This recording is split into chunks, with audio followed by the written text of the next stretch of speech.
Welcome to I Am Creation podcast.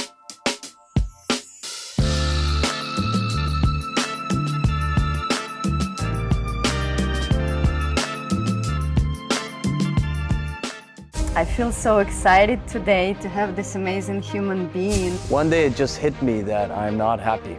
Jumped into spirituality with the same vigor and intensity that I do everything. I lived pretty much like a monk for 3.5 years on a mountain. I feel this wisdom is just landing in my body. Is it possible to become free from limiting beliefs? Absolutely. Fastest way to undo your limiting belief, it's not to sit and meditate all day. It completely changed my life. How to come to that natural state? We have many tools. So we can really get connected to the universe, get all the wisdom, be connected with the gifts, and really to create the hell yes life. Follow your heart. Your heart has this blueprint of how to undo your entire ego structure. We just need to keep it more balanced and listen more to the heart, because in reality, heart is the mind. Oh my God, there's so much wisdom and there's so much love, so much innocence here. Welcome to I Am Creation podcast. And I feel so excited today to have this amazing human being to join us for this conversation. And I want to thank you for your trust and for your support. And I want to invite you to join us on a journey to explore the topic of mind and heart coherence, enlightenment, and connection with the heart that is the portal to our higher self. And I feel that this amazing human being is the best guide, the leader to take us through this journey, because the wisdom that he's bringing, this is like really the wisdom that comes from the source. So I would like to ask you to introduce yourself so people can understand why you're the best one to give us this transmission. Thank you, Ilona. It's fun to be here. Podcast number 1. Lovely. I was trying to be serious. I was born in Denmark, and from when I was about 6 or 7, I would do a lot of spiritual inquiry, and I would have these huge expansions, and I didn't have a spiritual family. I didn't have a spiritual family or any conditioning. So it was coming from, let's say, past life or some kind of karma or some kind of other stream that I didn't understand. I asked my mom about the meaning of these expansive states I was feeling, and she told me, you should not ask questions like that because you're going to go insane. So I basically shut all that down for the next 20 years. I lived a quite materialistic life, became an engineer, built a successful coaching company, became pretty successful at a very young age. And when I was about 23, 22, I had a kind of existential crisis because I had everything I was told is going to make you happy. A lot of beautiful women I was dating. I was very successful financially. I was a fitness model.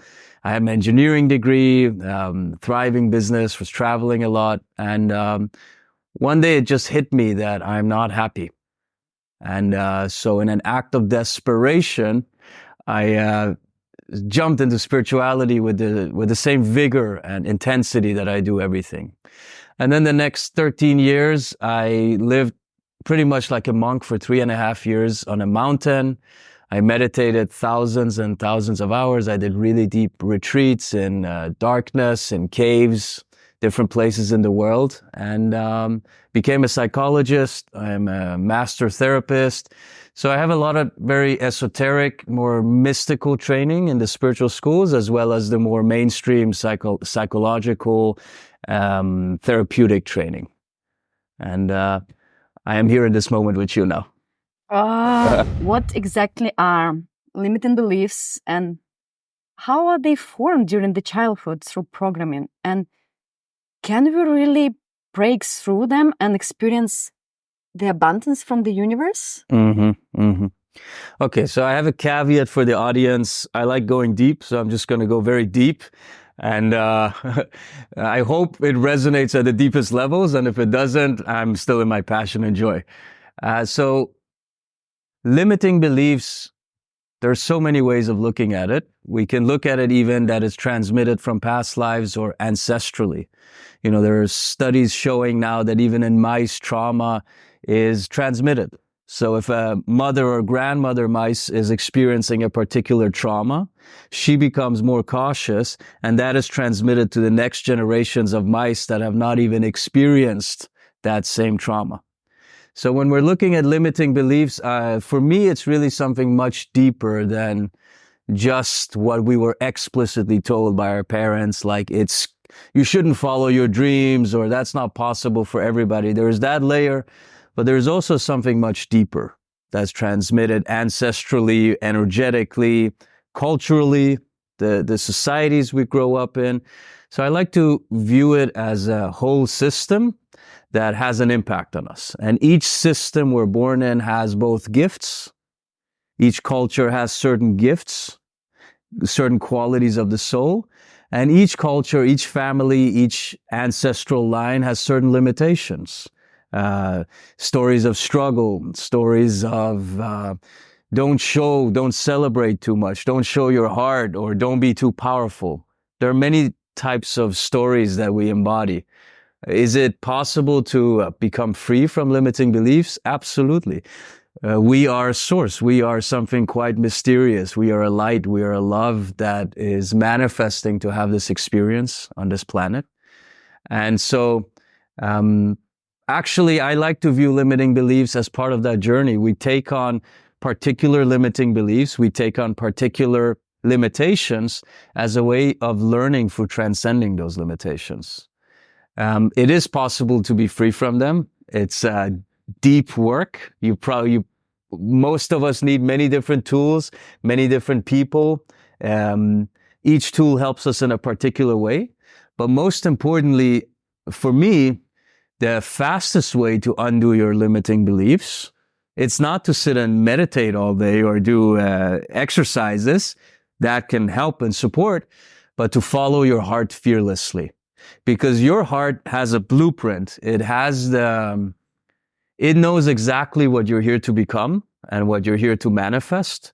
And as you listen to that love and follow it, that blueprint starts unfolding. It starts unpacking. It's like a zip file that starts just opening and kind of downloading its contents. And then, as part of that process, any limiting beliefs, any stories that you have that are in opposition to that or in resistance to your highest vision are going to come up to be dealt with.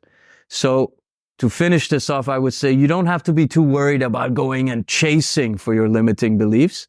Follow your heart, listen to your deepest happiness and bliss, and it's all going to reveal itself. Yeah, but it's like a GPS on your path, right? Mm-hmm, mm-hmm. Yeah, I love it. Mm-hmm. Oh my God, it's like how to achieve coherence between the heart and the mind.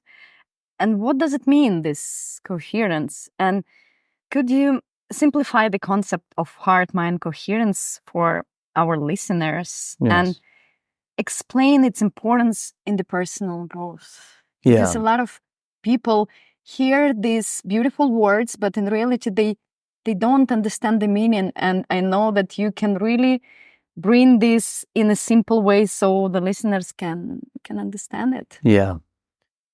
So, I believe that we live in a society of normalized sickness, where the abnormal has become kind of so normalized that we don't even notice it as abnormal. Let me give you an example. Many of us have constant thoughts running in our mind of worry, of anxiety, of stress, of, am I good enough? Did I do it right? Is it perfect enough? And so much so, and we, of course, see that in our friends and our families and our peers, even in spiritual circles, even, it's part of what drives us often to work on ourselves. And so it has become normalized, right? We think, well, that's just the state of the human being. In my experience, that is something unnatural. It's a kind of abnormal or a sick state, we can even say. I don't have any judgment against that, but just as when we have a cold, we don't feel totally optimal. So the mind in its normal state that most of us experience it in is not its natural state. And then we, of course, we demonize the mind. We say, oh, the mind is always a problem. No, that's not the natural mind. So the state of coherence for me is simply when we disidentify, we become unstuck from that more abnormal state of the mind. We start seeing these are just thoughts. These are just sounds. I don't have to actually live my life from this. And we return to our natural state. The mind is a beautiful instrument in its natural state. The nature of the mind is empty light. It's clarity. It's precision.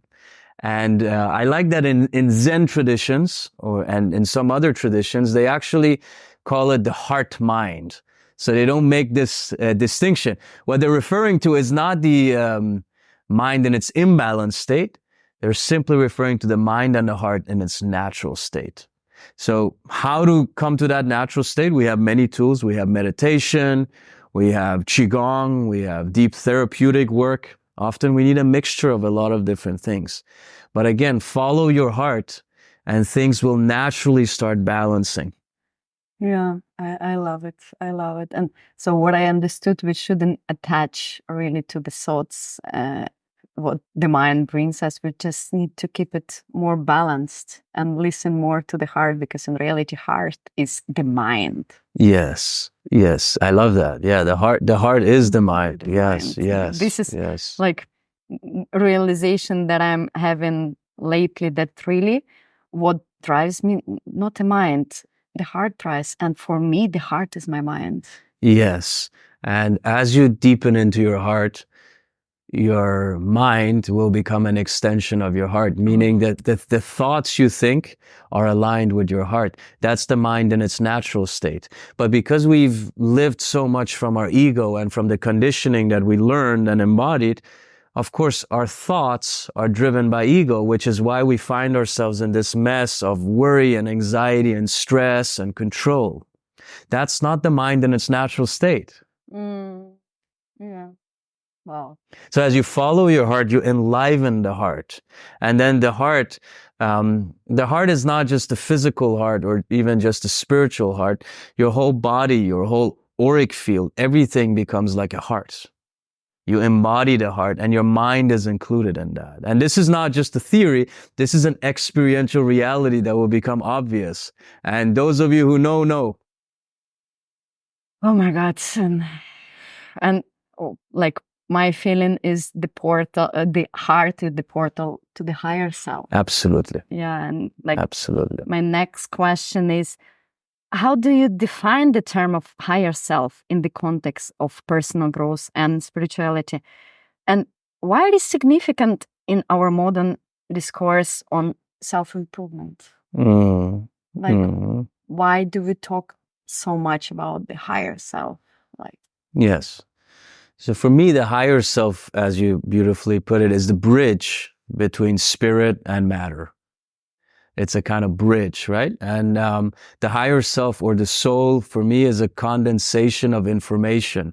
All the information and wisdom that you've learned over many, many lifetimes and through many, many different dimensions, your higher self or soul is a density of that. That's why when we meet someone, we call them a Mahatma, right? In Indian, Mahatma Gandhi. Mahatma means great soul or a great being. We're actually feeling that density. We're like, oh my God, there's so much wisdom, or there's so much love, so much innocence here. And the heart is the way to allow the higher self and all its wisdom, all its intuition, because the higher self is made of the same light of your spirit and source and God. So as you start tuning into your higher self, at first it seems like, well, it's just my higher self and it's great. But gradually it starts dawning on you that the higher self is actually source itself. It's like a direct line to source. So why is it important? Because as long as you're not journeying through the higher self, you're limited to just your conditioning. Even your spiritual or transformation journey is rooted in the conditioning. Well, I think it would be a good idea to take some medicine, or I think it would be a good idea to do this meditation. That's a good start. But you're not tapping into this higher intelligence yet that is completely beyond anything that you could conceptualize in your mind. There is this quote, I believe it's Einstein, who says something like, you can't solve the problem at the level in which it is created. So we have all this stuff that's happening for us, causing us suffering. And the fastest way to really deal with it is to go on a deeper level of intelligence that goes way beyond the level in which the problem is created. That's the higher self.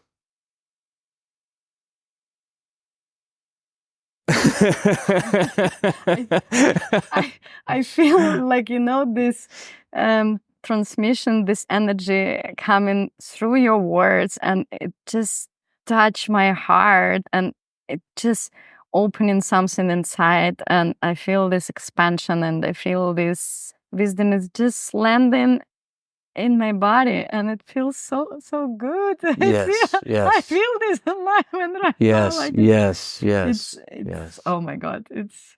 And see, for me, this is our natural state, and communication, relationship, business, sexuality, community is meant for this, is meant for us to be all in our alignment and share these light codes and play as light and love with each other. This is, for me, what this life is about. Of course, that's not our situation for many of us, right? But at least we have the guides like you that can support people on this journey and really support them to connect to the heart and open this portal to the higher self. And Yes. I really feel the connection now with this field of oneness with the source. Can individuals break through these limiting beliefs and tap into the abundance of the universe that universe offers? If so, how? Like, can you give us some tools that the listeners can use to really tap into this higher self, source, oneness, and so we can really inspire more and more people to follow, to choose this path and to choose themselves and choose to come back to themselves and experience this expansion and enlightenment? Yes, that's a beautiful question. When I work with people, I always work individually, because each of us is in a different phase on a different day and a different star alignment. So I might tell one of my students, you just need to go and have a lot of sex and date a lot of people. You have a lot of blockages when it comes to just allowing energy. I might tell another, you need to actually let go of, you kind of have a sexual addiction. You need to let go of this chase of sensory pleasure and just ground in yourself. For another person, it might be different. So I don't give generalized tools usually. My main instruction is to connect with your heart. Follow your heart. Your heart has this blueprint of how to undo your entire ego structure, because it built your entire ego structure. Your ego structure comes out of the heart. And that might not be understandable yet, but as you deepen, that becomes clear. You see, a simple example, before we have this sense of I, we are this innocent, pure, magnificent baby, right? Completely in the undifferentiated oneness field. And then out of that, at some point, I have the thought, Mateo, I, me, and I start referring back and I build the ego structure.